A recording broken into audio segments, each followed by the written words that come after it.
하나님의 말씀 구약성경 잠언 25장 1절입니다.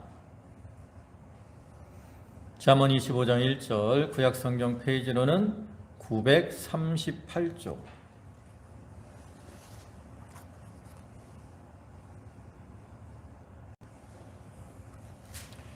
잠언 25장 1절부터 10절까지 말씀만 보도록 하겠습니다. 한 절씩 교독하겠습니다. 이것도 솔로몬의 잠언이요 유다왕 히스기야의 신하들이 편집한 것이니라.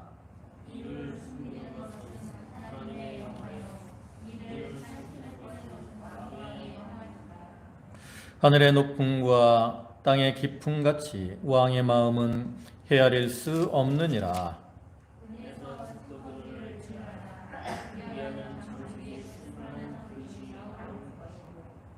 왕 앞에서 악한 자를 제하라. 그리하면 그의 왕위가 의로 말미암아 견고히 서리라.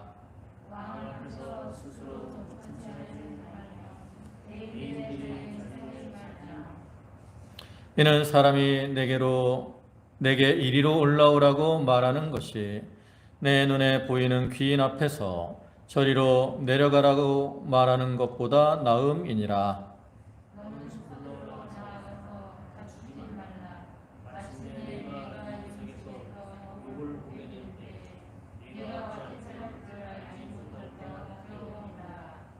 너는 이웃과 다투거든 변론만 하고 남의 은밀한 일은 누설하지 말라. 듣는 자가 너를 꾸짖을 터이요 또 내게 대한 악평이 내게서 떠나지 아니할까 두려우니라. 아멘. 우리가 이제 앞에서 익명의 현자들에 기록한 잠언에 대해서 살펴봤죠. 그래서 22장 17절부터 24장 34절까지 말씀은 그러한 익명의 현자들이 기록한 잠언의 말씀이었습니다. 그리고 이제 여기 나타나는 25장 1절부터 29장 27절까지 말씀은 1장에서부터 26장까지 22장까지 나타나는 것과 같은 솔로몬의 잠언이죠.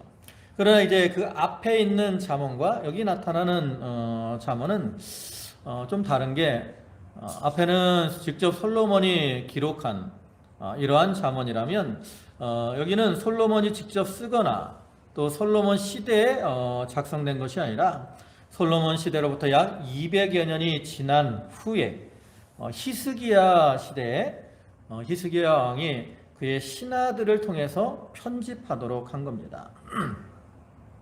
따라서 이 본문 이제 오늘부터 살펴볼 이 잠언의 내용은 그 앞선 잠언의 내용들보다는 시대적으로 좀 후기에 기록이 된 것이고요. 또 좀 어떤 문체적으로나 여러 면에서 좀 세련된 이러한 느낌을 준다는 특징을 지니고 있습니다. 그러나 이러한 잠언 역시 그 앞에 여러 잠언들과 마찬가지로 어떠한 특정한 주제를 일관성 있게 다루는 것이 아니라 우리가 삶의 현장에서 부딪히는 다양한 문제들에 대해서 우리가 지혜롭게 대응해야 될 것을 교훈하고 있는 것이고요. 그중에 오늘 본문의 말씀은 이제 우리 성도들이 하나님을 섬기지만 또한 세상을 살아가는 이러한 자들로서 하나님과의 관계를 바로 해야 될 뿐만 아니라 또한 세상의 권세자들이나 사람과의 관계에 있어서도 바로 해야 될 것을 교훈하는 이러한 말씀입니다. 예수님께서도 이 세상에 오셨을 때 그 사람들이 물었잖아요. 사람의 제일 되는 계명이 무엇입니까? 그때 예수님이 무엇이라고 대답을 했습니까? 첫째는 하나님을 사랑하라는 것이고요. 둘째는 이것이니 내 이웃을 내 몸과 같이 사랑하라 하는 것이라 그랬어요. 예수님의 이러한 말씀은 무엇을 의미합니까? 우리가 하나님을 사랑하는 가운데 하나님을 잘 섬겨 드려야 되고요. 또한 사람들도 우리가 이웃을 내 몸과 같이 사랑하는 그러한 마음으로 또한 다른 사람들과의 관계에 있어서도 바로 되어야 될 것을 교훈하는 거죠. 우리가 하나님을 믿는다고 하면서 하나님과의 관계만을 중요시하고 만약에 사람과의 관계를 함부로 한다면 그것은 하나님의 뜻에 합당한 것이 아니고요.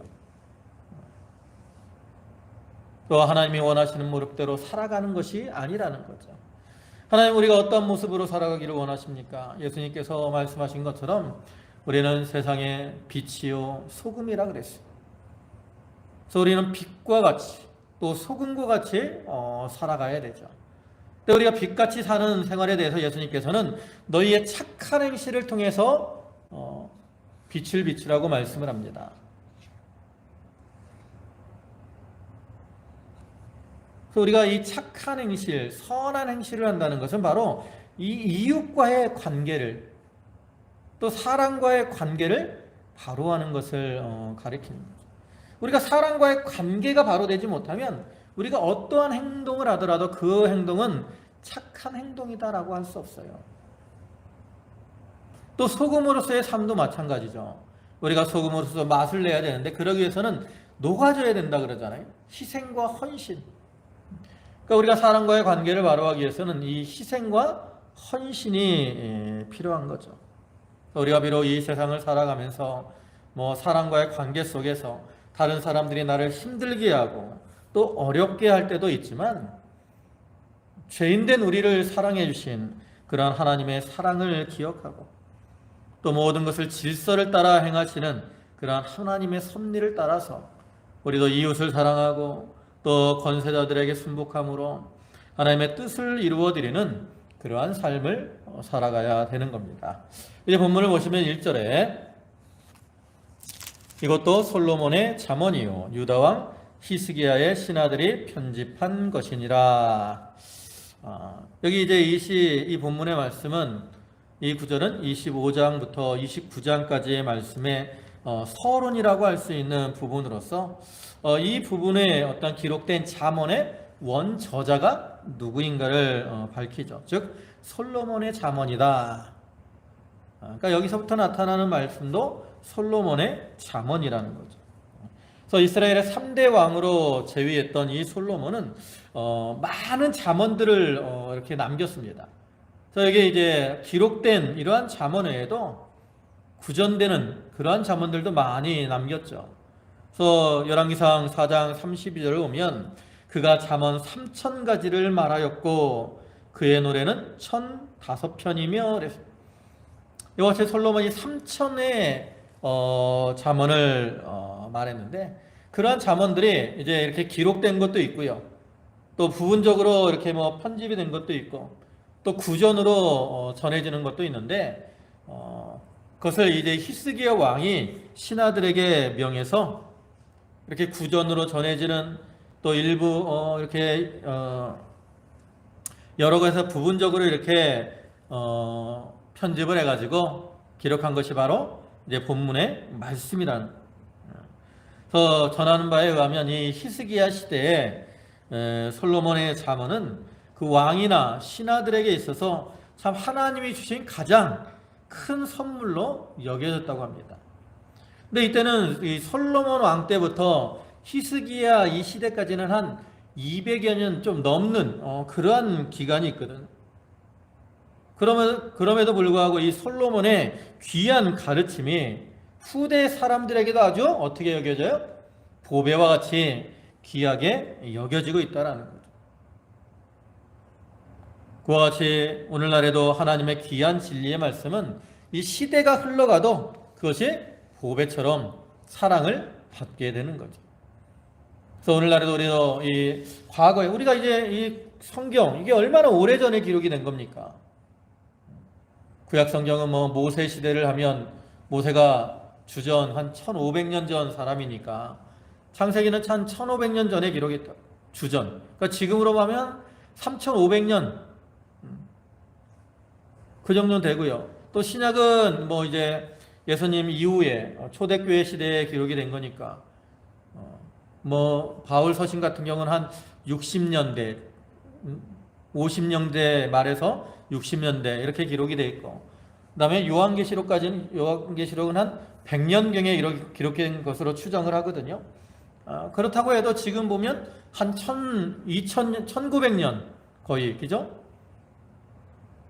1900년이라는 그런 긴 시간 동안 이어져 온 거라고.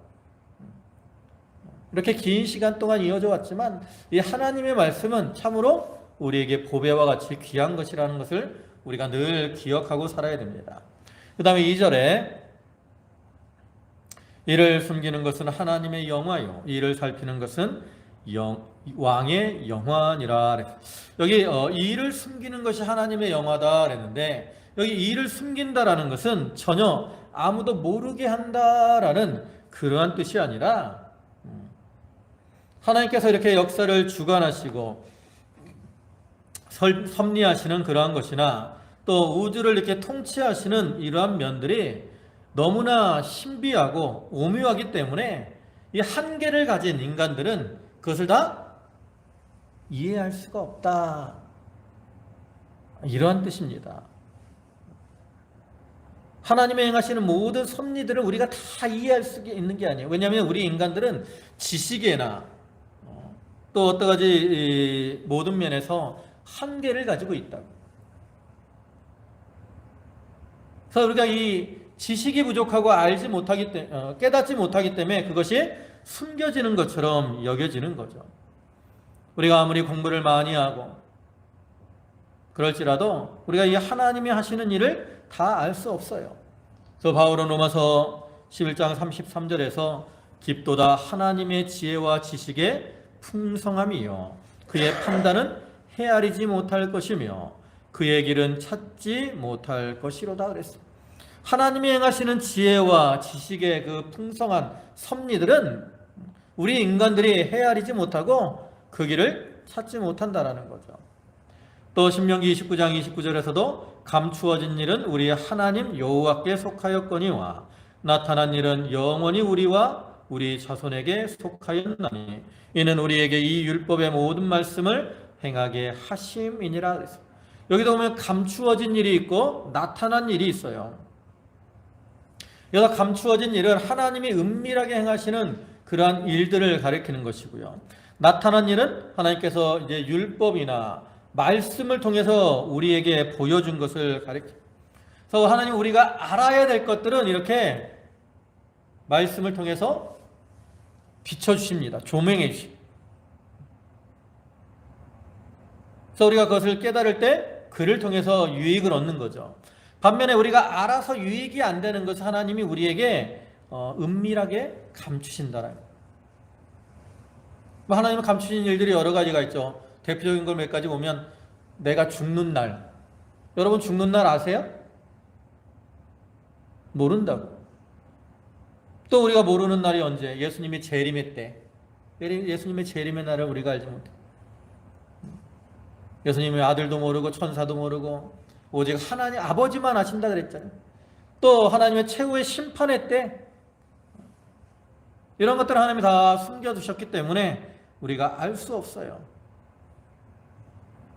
하나님이 이와 같이 은밀하게 행하시는 것은 그를 통해서 하나님의 영광을 위함이고 또 우리 성도들에게 유익을 주시기 위함이라는 거예요.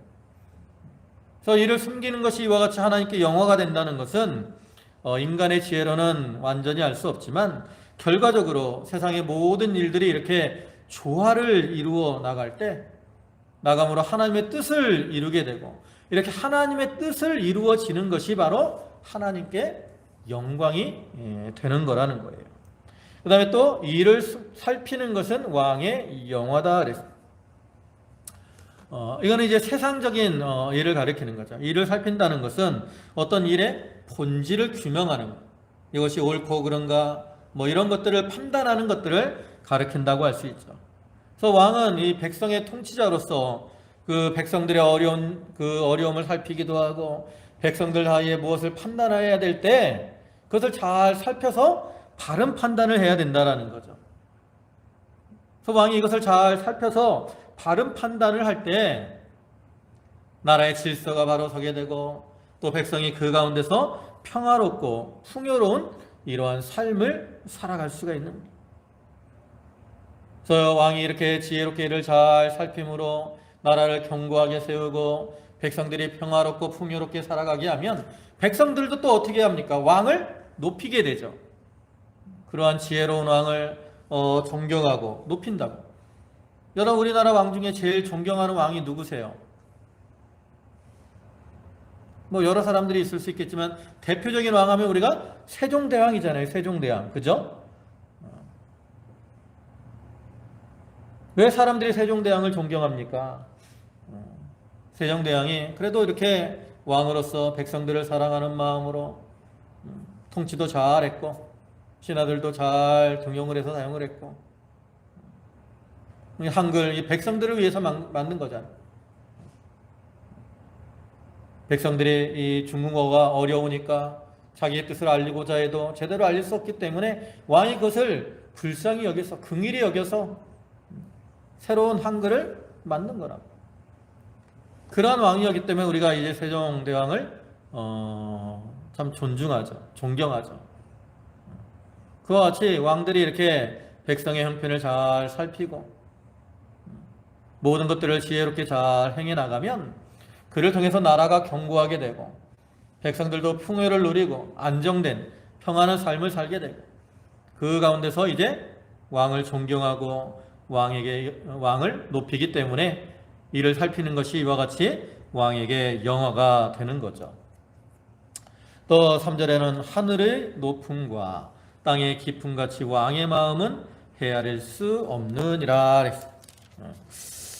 이 말은 무엇냐면 왕이 그 하늘의 높음이나 땅의 깊음과 같은 그러한 어떤 깊은 지혜 이런 것들을 가져야 될 것을 가리킵니다. 우리가 이 현명한 왕이 되기 위한 조건 중에 한 가지가 뭡니까? 바로 지혜로운 겁니다. 왕이 지혜로워야 돼요. 이건 공부를 많이 해서 똑똑하다라는 것과는 달라요. 그래 지혜를 가지고 백성들을 잘 판단하고 또 다스리고 이렇게 해야 된다라는 거죠. 그래서 솔로몬은 그걸 알았기 때문에 하나님께서 일천번제를 드리고 나서 내가 너에게 무엇을 줄고 했을 때 내가 이 백성을 다스릴 지혜를 주십시오 라고 간구를 했죠.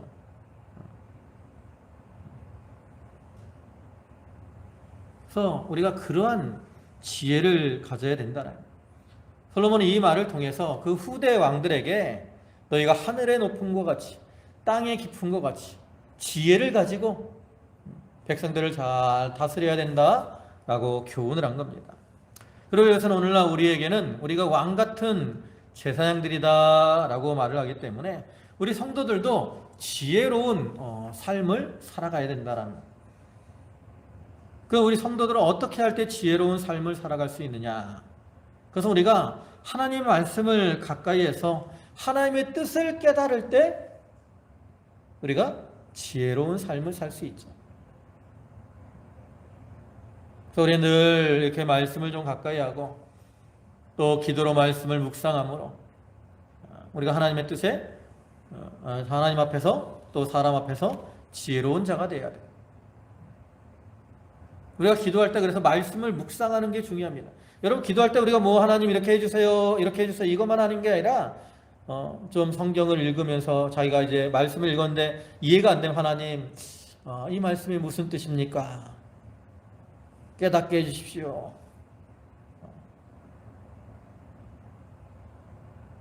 우리가 주일날 여호와 이레에 대해서 배웠는데 여호와 이레 하나님이 준비하셨다 그랬는데 하나님 무엇을 준비해 주십니까? 기도를 통해서 깨닫는 거예요. 하나님이 우리가 믿음으로 행하는 믿는 대로 우리에게 준비해 주시고 또 필요한 것으로 준비해 주시는 그러한 하나님이시구나.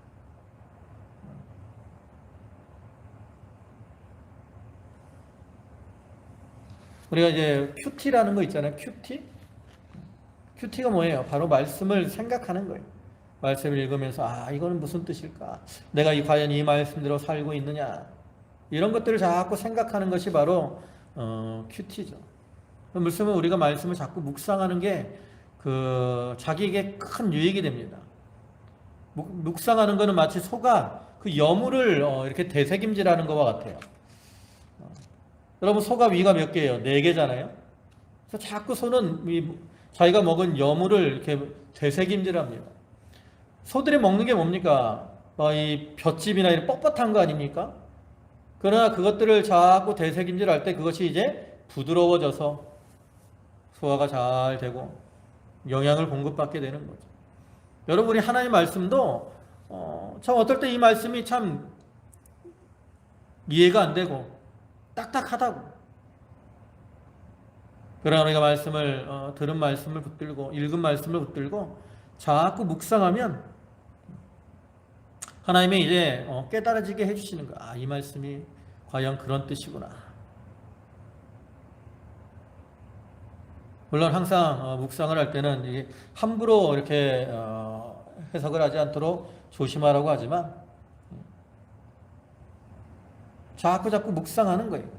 책임질하는 겁니다. 그러면 그것이 자기에게 양식이 되고 지혜가 되는 거죠. 또 4절에서는 은에서 찌꺼기를 제하라. 그리하면 장색이 쓸만한 그릇이 나올 것이요. 왕 앞에서 악한 자를 제하라. 그리하면 그의 왕위가 의로 말미암아 견고히 서리라. 여기 은이라는 금속이 나오죠. 이것은 뭐 오늘날에도 그렇지만 이스라엘 백성들이 가장 많이 사용하는 귀금속 중에 하나로서 주로 어떤 장신구나 또 성막의 어떤 기구들을 만들 때 사용이 됩니다. 근데 이렇게 귀하게 쓰이는 은이지만 그 순수한 은을 만들어내기 위해서는 그 은광석에서 불순물을 이렇게 걸러내는 이러한 작업이 필요하다는 거죠. 그것이 바로 찌꺼기를 제하는 과정이고요. 이렇게 은에서 찌꺼기를 제할 때 이제 은 장색이 그것으로 쓸만한 그릇을 만들게 되는 거예요. 그와 같이 왕 앞에서 악한 죄를 제하라 그랬어요. 그러니까 왕은 이 백성들을 이렇게 올바르게 통치를 하게 해야 되는데 그런 왕 주변에 이렇게 악한 자가 있어요. 어떤 자들? 간신들.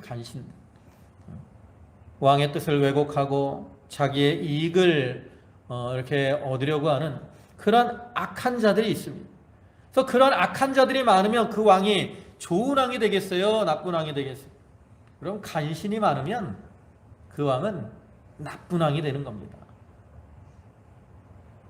충신의 말은 귀에 어떻게 해요? 거슬릴 때가 많아요.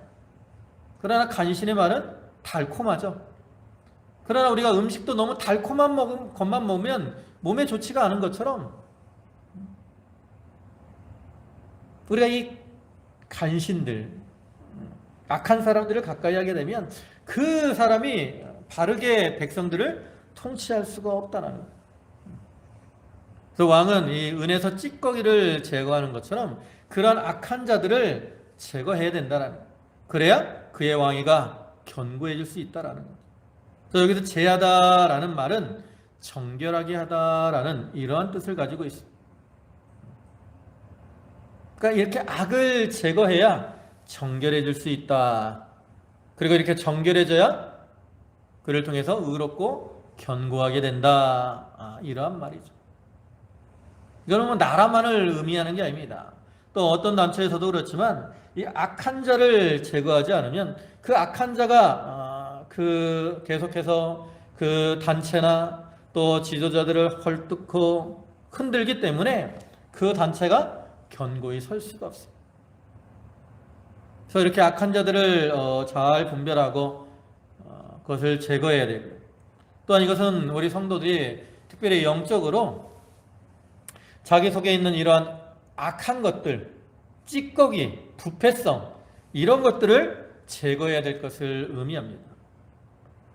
우리가 자기 속에 있는 이러한 찌꺼기를 제거하고 나갈 때 우리 자신들이 성결하게 되고 또 그 믿음이 더욱더 견고하게 되는 거죠. 그래서 우리는 늘 자기를 살펴서 내 속에 있는 이런 악한 것들이 무엇인가를 좀 잘 살펴야 됩니다. 그 다음에 6절에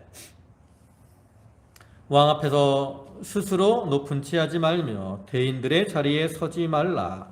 이는 사람이 내게 이리로 올라오라고 말하는 것이 내 눈에 보이는 귀인 앞에서 저리로 내려가라고 말하는 것보다 나음이니라. 이건 결국 겸손을 의미하는 거죠. 높아지려고 하지 말고 겸손해야 될 것을 가리켜요. 그래서 여기 대인들이 나오는데, 이 대인은 어떤 좋은 가문 출신이거나 어떠한 또 탁월한 능력을 발휘해서 국정에 참여하는 이러한 고관들을 가리키는데, 이러한 고관들일지라도 그들은 왕 앞에서 왕이 높아요? 그러한 대인들이 높아요? 아무리 높은 자리에 있는 대인이라도 왕 앞에는 신하에 불과하죠. 근데 그러한 사람들이 왕 앞에서 스스로 높은 채 하고 자기가 영광을 드러내려고 하면 그러한 사람들은 왕의 미움을 받게 되고 마침내는 그 직위를 박탈당하게 될 수밖에 없다라는 거죠. 더 높아지려고 하지 말고 자기의 형편을 잘 고려해서 분수에 맞도록 겸손하게 행하는 것, 이것이 이제 스스로가 영광을 얻는 그러한 비결이라는 거예요. 그래서 에스더서를 보면 이 하만이라는 사람이 참 스스로를 자꾸 높아지려고 하다가 마침내는 죽임을 당하고 말았잖아요. 그래서 우리 성도들은 늘 이렇게 높아지려고 하지 말고 낮아지며 겸손하게 행해야 됩니다. 예수님께서도 누가복음 14장 8절에서부터 이렇게 말씀을 해요. 내가 누구에게나 혼인잔치에 청함을 받았을 때에 높은 자리에 앉지 말라. 그렇지 않으면 너보다 더 높은 사람이 청함을 받은 경우에 너와 그를 청한 자가 와서 너더러 이 사람에게 자리를 내주라 하리니 그때 내가 부끄러워 끝자리로 가게 되리라. 청함을 받았을 때에 차라리 가서 끝자리에 앉으라. 그러면 너를 청한 자가 와서 너더러 거시어 올라 앉으라 하리니 그때야 함께 앉은 모든 사람 앞에서 영광이 있으리라. 높아지려고 하지 말고 이렇게 낮아지고 겸손하게 가면 다른 사람들이 알아서 높여준다라는 거예요. 우리가 이게 높아지려고 하는 마음을 가지고 살 때 시험에 들기가 가장 쉽습니다. 그래서 교회 안에서 많은 사람들이 시험에 드는 그 이유 중에 하나가 뭐예요? 자기는 높아지고 싶은데 남들이 알아주지 않아.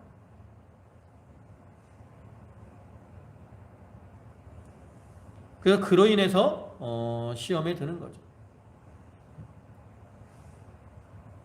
그러나 주님께서도 이 땅에 오셔서 섬김을 받으러 오신 것이 아니고 섬기러 왔다라고 말씀하신 것처럼 예수님이 낮아지시고 섬기는 삶을 살았잖아요.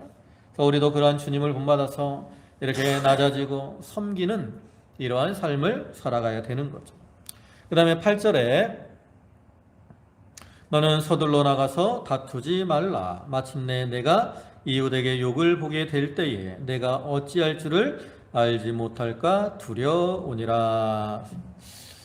이 구절은 이제 문자적으로 보면 다투기 위해서 어떤 급거이 성급하게 나가는 것을 경계하는 이러한 말입니다. 근데 그것만 있는 것이 아니라 또 다른 의미로는 이렇게 법정에서나 또 시비를 이렇게 가리는 자리에서 신중한 자세를 취해야 될 것을 교훈하는 거죠. 그래서 우리가 어떤 사건을 처리할 때 이렇게 전후 사정을 제대로 살피지 않고 성급하게 이렇게 판단을 하면서 남을 비방하거나 또 그러한 일에 대해서 이렇게 증인이 되게 되면 나중에 이제 어떤 시비가 옳고 그런 것이 밝혀진 후에는 자기의 잘못이 드러나게 되고 그로 인해서 사람들에게 참 멸시와 또 비난을 받게 된다라는 거예요. 우리가 어떠한 일 다툴 만한 그러한 일이 있더라도 이 성급한 이러한 마음으로 행하면 그로 인해서 욕을 당하게 되는 거예요. 그래서 우리는 다툴 만한 그러한 일이 있더라도 좀 잠잠히 참고 기다리는 것이 중요하죠. 이스라엘 백성들이 애굽에서 나와서 홍해가 앞에 있을 때 하나님 모세를 통해서 뭐라고 합니까? 너희는 잠잠히 서서 오늘 여호와께서 너희를 위하여 행하시는 구원을 보라 그랬어요. 그때 이스라엘 백성들은 성급한 마음이 어떻게 했어요? 모세를 원망하고 하나님을 원망했다고. 애굽에 매장지가 없어서 하나님은 우리를 이곳으로 이끌어내서 우리를 저 애굽 사람들의 손에 죽이려고 합니까? 그때 하나님은 모세를 통해서 너희는 그렇게 급하게 좀 원망하지 말고 좀 잠잠히 기다려라. 그러면 하나님께서 너희를 위해서 특별한 능력을 행하셔서 너희를 구원해 주실 것이다.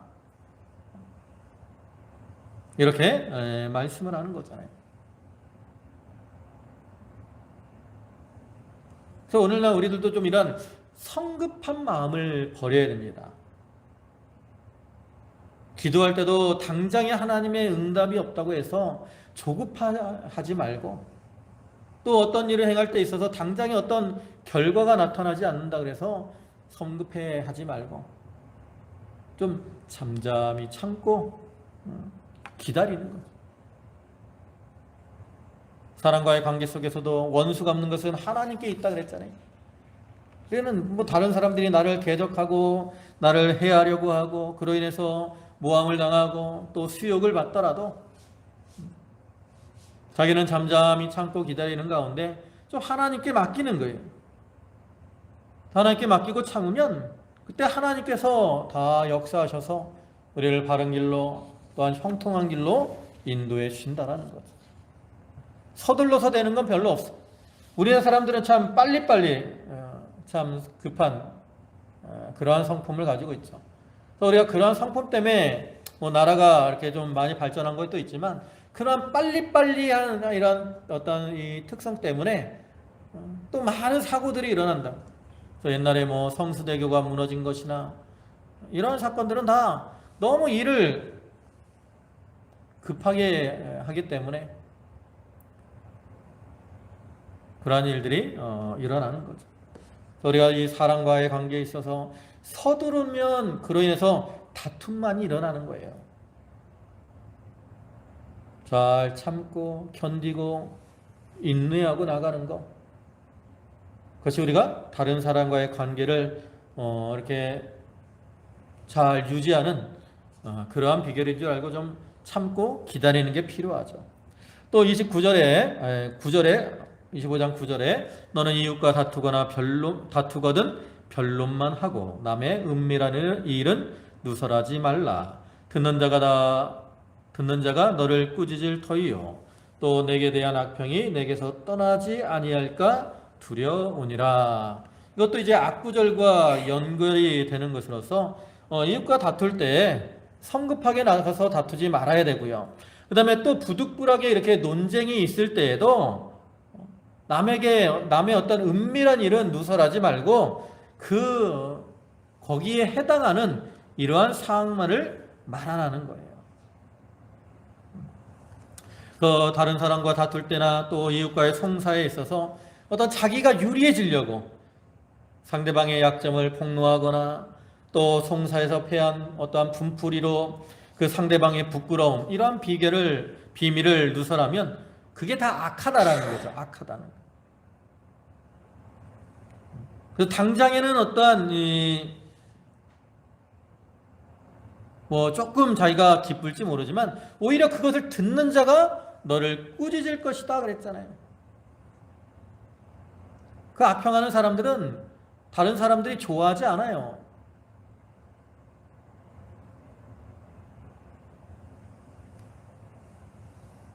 그 사람이 꾸짖게 됩니다. 그러면 그로 인해서 오히려 부끄러움을 당하게 되고요.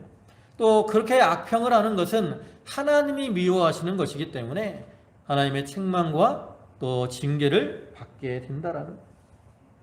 우리 성도들은 어떠한 선한 결과를 얻는 것도 중요하지만 그 과정도 바로 하는 것이 중요합니다. 정직하고 깨끗해야 돼요.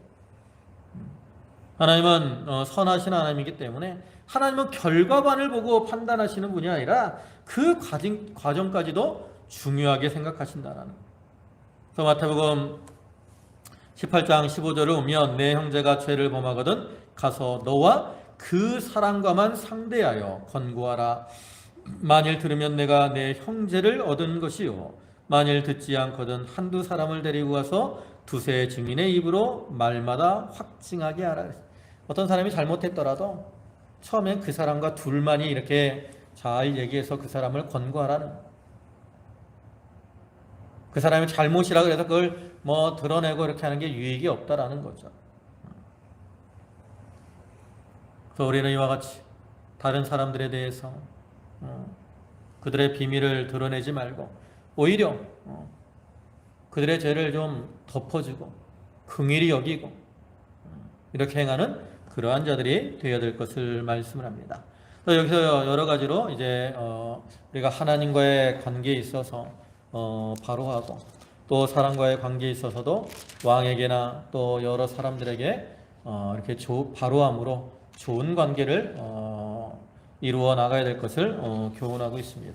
그러니까 우리가 이 말씀을 기억하면서 우리가 가정에서나 교회에서나 또 사회에서나 어느 곳에 있든지 하나님의 자녀로서 빛과 소금으로서 관계를 잘 함으로 하나님의 영광을 드러내는 그러한 성도들이 다 되도록 해야 되겠습니다.